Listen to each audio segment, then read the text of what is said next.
Do you ever want to say no, but something stops you? Maybe you're worried you'll upset someone. Maybe you don't want a conflict. Maybe you feel selfish for putting yourself first. So you say yes. Then afterwards, you're frustrated with yourself because that's not what you really wanted. So today I'm going to share why saying no feels so hard and the two methods that help my client finally start saying no without feeling selfish or guilty. My client Nikki, she's in her mid-50s. She's a beautiful woman with a big heart, very kind and caring person. She loves to help people, always putting herself last. She's actually an assistant teacher at school and she's studying to be a teacher. She realized she's always been a people pleaser, never said no when someone asked her for help. I notice it especially now because her friend asked her to house sitting while she's away on holiday, and it involves caring for horses, goats, chickens, all the animals. And it actually clashes with her studies. So she avoided answering. She kept putting it off. Pressure kept building until she finally asked herself, why can't I just say no? The answer actually had nothing to do with her friend's request. Let me show you where that started. So when she was a child, her dad was in the military and the family moved all across Australia from base to base. And every time her dad received a new posting, they packed everything up and moved. She had to leave all her friends, start another school, try to fit in all over again. And this happened over and over throughout her childhood. Every time she started a new school, she wanted just one thing, to belong. She wanted friends. She wanted people to like her. She became very good at reading what other people need and adapting to their needs.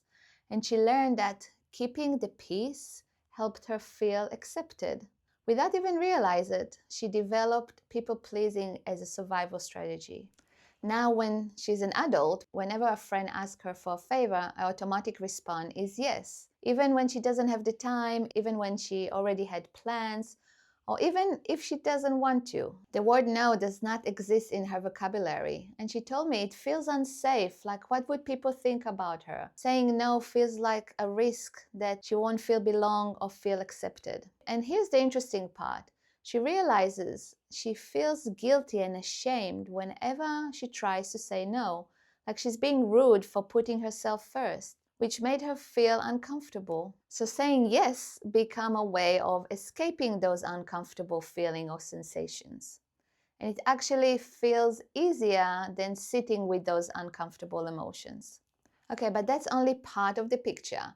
When we repeatedly say yes, even though every part of us wants to say no, it creates a conflict inside of us. A logical mind says, don't upset them. But our body is saying completely different thing.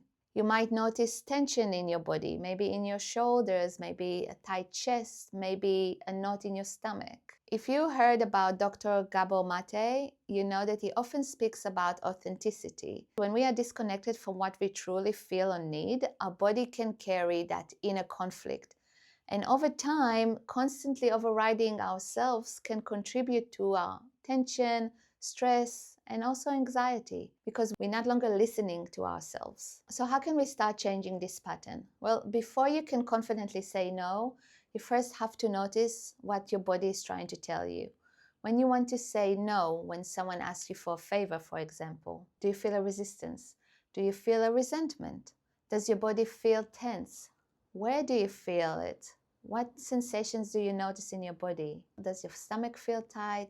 How does your throat or chest feel like? Nikki, for instance, felt tension all over her body and she felt her shoulders are very tight, like she has a rock in her throat. If you resonate with Nikki's story, here's an exercise to help you become much more comfortable to say no.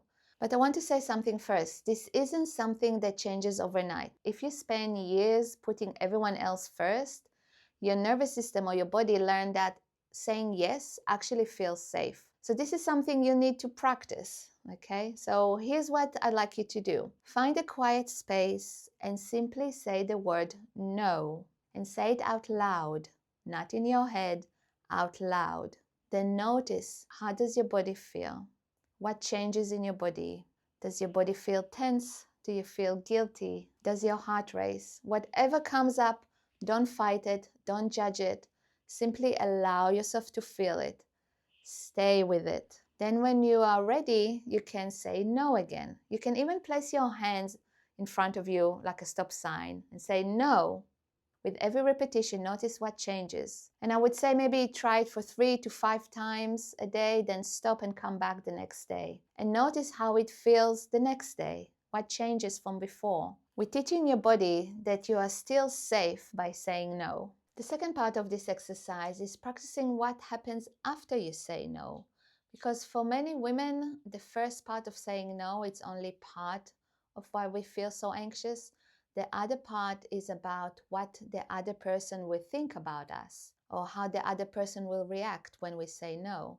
So for Nikki, for instance, she was very concerned. She was saying, what if my friend doesn't like me? What if she gets upset? What if she's disappointed of me? What if she thinks I'm selfish? So we practice those situations first, imagining what would she feel like if her friend is disappointed at her, or what would happen if someone questioned her decision. Then we got back to the body and notice how it feels and allowing to feel this way. So we're slowly teaching the body that it's okay to tolerate these uncomfortable feelings. And everyone's pace is different. For Nikki, for instance, we practiced for about 30 minutes before she started to feel quite light and safe in her body. What we're really teaching the body is that the old patterns are not longer needed, and it's safe to put ourselves first alongside other people's needs.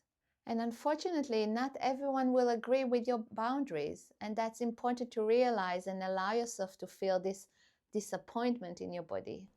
Now, this is one of the biggest traps I see women fall into, and chances are you've done this too. I know Nikki certainly had. Every time she wanted to say no, she thought there was one thing she needed to do first. She believed she had to make the other person understand why she's saying no, to make sure that they feel okay. She had to make sure that they wouldn't be upset with her. So can you guess what she did? Well, she started over-explaining. She'd write long text messages. She'd apologize over and over. She'd explain every little detail about why she couldn't help, because she believed that if she could just explain herself well enough, the other person wouldn't be disappointed. Another thing we practiced was writing a text message first, not to find the right explanation or the perfect explanation, but to practice a clear boundary. And I encourage her to keep it really simple, saying like, I'm not available at this time, or thanks for asking, but I already have other commitments. And that's it. Keep it nice and short, professional. We don't need to over-explain. We don't need to ask for their permission. We can place our own boundary. And the truth is, you don't need their permission. You don't need to convince someone that your reason is good enough. Simple, respectful no is completely enough. Now, this is where it gets really interesting. Every time you honor your feeling instead of overriding them, you build in trust within yourself and you build that confidence in you. It's knowing that you can feel those uncomfortable emotions and still choose the right answer for you. Every time you create this healthy boundary, you're actually saying, my voice matters too, my needs matter. And over time, you're building trust within yourself to say no. And I'd love to know, what's one situation where you find it hard to say no to? Let me know in the comments below. You see, learning to say no is just one piece of the puzzle. If anxiety is still showing up in your daily life, watch this next video where I share over 30 simple strategies to relieve your anxiety and feel calmer in your body.